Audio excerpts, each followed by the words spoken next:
In today's video, we're covering the EMAX Tinyhawk Race 2. Now, this is a 90mm wheelbase brushless micro quadcopter which runs 2S. So that means it's a 2-inch quadcopter that runs a maximum of a 2SHV. Now, what we're going to cover today is how it compares to its other Tinyhawk brothers, and also how does it compare to a toothpick, because this thing actually performs quite spectacular. However, it also has its upsides and its downsides, which we'll also be covering in today's video. So first of all, let's start with some of the things they actually do provide you with. First, obviously, you do get the quadcopter itself.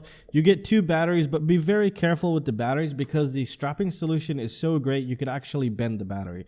So be very careful of that. They also give you this carrying case and only 1 set of Avon propellers here, and I didn't need to change them. And they also provide you with this little tool bag right here, which has a screwdriver, some extra screws, and also this little jumper right here that'll enable you to fly this on 1S. So you'll be able to put that jumper in one side and plug in a battery and still fly this 1S indoors. I haven't tested it on 1S, but 2S is just absolutely insane. They also do provide you with a USB charger that charges a maximum of 6 high volt batteries at one time. Note what I just said, high volt, not normal LiPos. So be very careful when you're using this with any other type of battery. So now let's get to the quadcopter. Now the quadcopter again is a brushless micro quadcopter that runs both 1S and 2S, and they're using that proprietary board they usually use in here that's running BLHeli ESCs, and they're rated for a maximum of 5 amps 2S, so just keep that in mind. It could possibly run 3S, but 2SHV I think is its little sweet spot here. Now let's talk about the motors here. So for motors, they're using 1103 7500 kV motors. Now my favorite sized motors for toothpicks is 1103 7650 kV.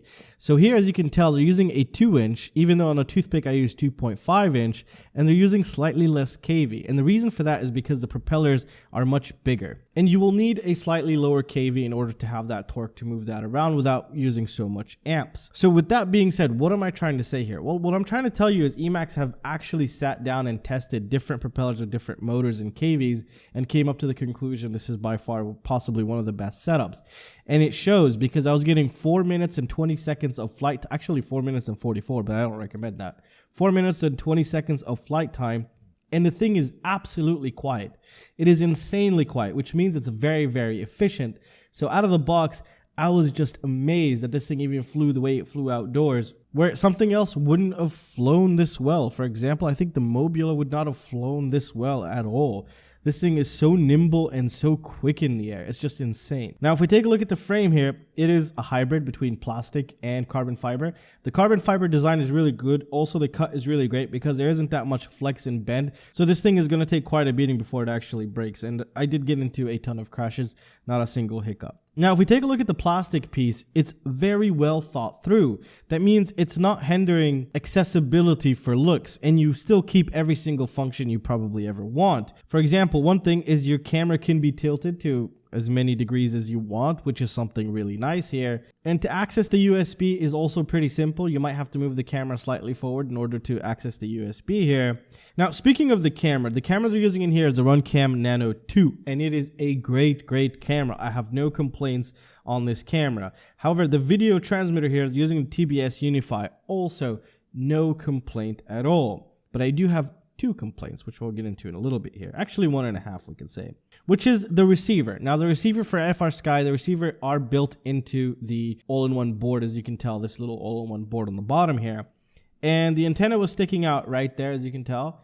And it was supposed to be longer, but I actually broke it while I was trying to maneuver it somewhere to get it out of the way of the propellers. But even before it broke, the range was not so great. If you have obstacles in the way, I think you could get possibly a maximum of 100 meters of range, and that's just constant critical RSSI warnings. So the inbuilt receiver is decent, but it's not as great as I'd want it to be. For indoors, it's plenty enough. It's more than enough. The video transmitter was just amazing in my Bando. I was just flying on 25 milliwatts, and it did not hinder my performance whatsoever. What was really limiting me was the receivers, the built-in receiver in here, but I really can't complain. This thing's only $100, so that's just insane. So in terms of camera, A+, video transmitter, A+, receiver, I'll give it a C. I mean, you can't really complain since everything is into one board here. So I'd give it a C. Motor and propeller, also A+ for the amount of efficiency and power. You don't have to fight this thing. You could treat this thing like a 5-inch quadcopter, but not when there's a lot of wind. You'll tend to find yourself flying like this, so that's when there's quite a lot of wind. But if there is no wind and it's a normal calm day, and even slight wind is not going to affect it, you can treat this as a 5-inch quadcopter and also fly it like a 5-inch quadcopter. However, the only thing that's kind of weird is when you do a roll, it just feels weird because it's so tiny. But I mean, it still does the rolls as you saw in the beginning of the video here. Now, something I really don't like is this right here. Now, I really wish they come up with something else for this. Now, this will allow you to basically put the 2 batteries and make them 1S, and at the same time also be able to fly 2S. And I understand that there's a lot of 1S lipos. I like it and I dislike it at the same time. And let me explain what do I mean. I have a ton of these batteries from URUAV. You get them for really good prices, and it's really nice that I'm able to actually use them here. But at the same time, I also have 2S with Xt30, and I'd want to use it here. But you know, it's really difficult because I have more of these batteries. So for myself right now, I find this okay. It's not really a big deal breaker for me. But if you're running if you have a lot of 2S HVs, then you might want to probably cut this and make this into Xt30 and use this on some other quad later on. And there's also plenty of adapters out there. I'll have linked down below, but that also adds to the weight here. Now, I want to show you something. When I first received it, I was like, oh, god damn it, they're using that crappy strap again. As you can tell, it has no friction at all. But I don't know how the hell, when you put this, there's no way in hell you're going to move them. It's crazy. So the battery strap actually works too good to be true. Actually, as you can tell, I've bent the battery already. That's not from a crash. And I'm afraid to tighten it so much because I don't want to bend it even more. So just little pressure, and this thing is not going anywhere. It's really not going to go anywhere in any type of crash.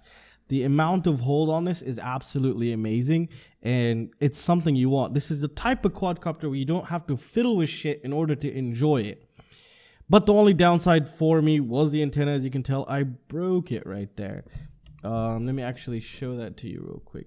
So the only thing that really upset me was the antenna placement for the receiver right here. It's supposed to be longer. It's supposed to be about that tall. Let me see if I could find the piece that I broke off so you kind of get an idea. See, this is the antenna right here. And this was right here until I tried to push it in to kind of hold it into place here, but just pop that off.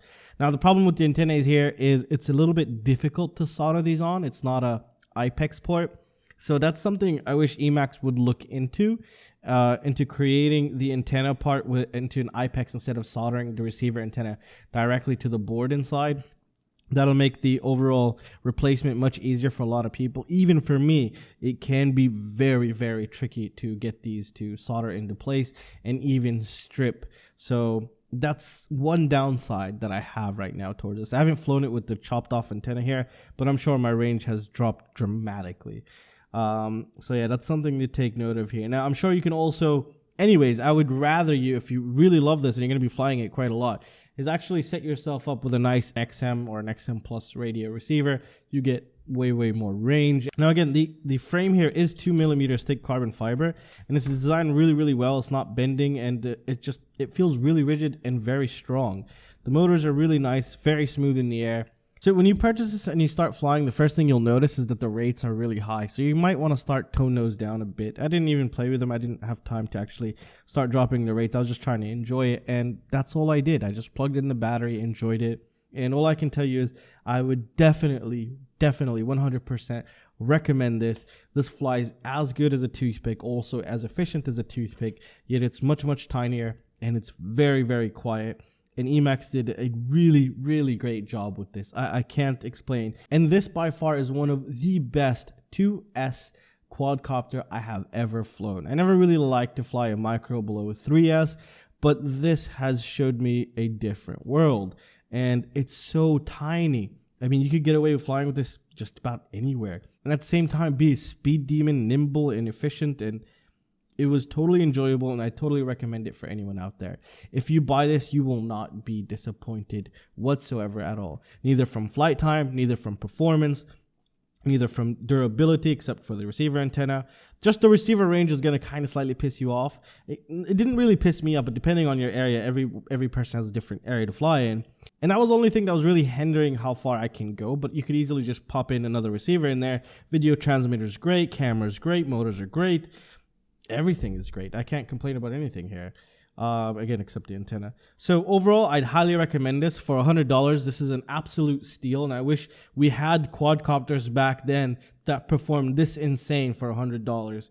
And yeah, this is a proper setup. And it was nice to be out flying again, especially with a quadcopter that doesn't piss you off and just allows you to enjoy yourself. And this is it right here. And I'm gonna leave it at that, guys. Everything's linked down below, and I'll see you in the next one. Peace out.